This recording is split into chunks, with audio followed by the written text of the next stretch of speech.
Bagaimana kita bisa prediksi kalau organ-organ vital kita rusak, otak kita, hati kita, ginjal kita, akibat yang paling buruk adalah kematian. Itu kenapa kalau misalnya panas, terutama yang demam DBB ini pasti diminta untuk banyak minum cairan atau misalnya yang seperti tepasan nyebut merek Pocari Sweat kayak gitu. Betul. Gitu ya. Itu satu tujuannya di situ, Bu.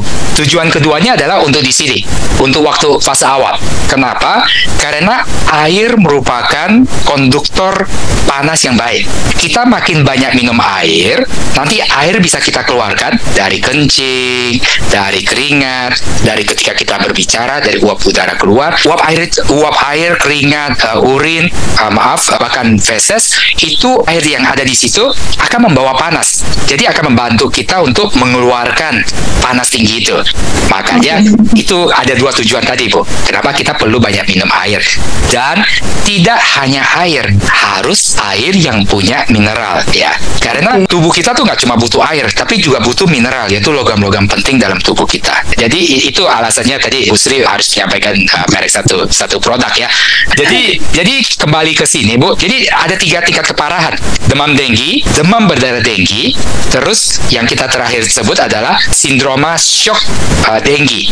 Dan sindroma shock denggi inilah yang biasa mengakibatkan kematian pada pasien-pasien denggi kalau telat untuk tertangani. Beberapa yang baru bergabung, kita akan buka menjadi 3 bagian. Jadi Dr. Joe akan bercerita tentang asal mula penyebab demam berdarah, apa itu demam berdarah, dan kemudian pencegahan secara internal maupun secara eksternal. Bahkan nanti mungkin kita akan bahas tentang Wolbachia. Jadi kalau ada yang ingin ditanyakan, itu bisa kita akan buka sebagai 3 bagian. Nah, kalau belum ada yang bertanya, saya yang bertanya deh. Dr. Joe, saya mau tanya nih, ini kenapa ya demam berdarah ini kan ada 4 jenis ya, 4 dengki ya.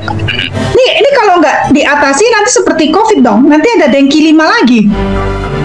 Ada dengki 1, dengki 2, dengki 3, dengki 4, jangan-jangan ada dengki 5 lagi gitu. Dan kenapa itu bisa terjadi terus-menerus itu satu. Kemudian kedua, kan berarti ada masanya dia tidak ada, hilang ini demam berdarahnya, hilang. Terus kenapa tiba-tiba muncul lagi?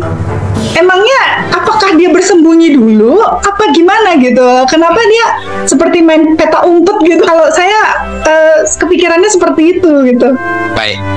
Saya coba jawab pertanyaan pertama dulu ya, Bu, ya. Ya. Saat ini sebenarnya virus denggi ini udah ditemukan di abad 18, sekitar tahun 1700-an. Ya, sudah ada yang melaporkan ke penyakit denggi. Ya. Memang waktu itu kita belum tahu itu akibatnya diakibatkan oleh virus. Ya. Virus ini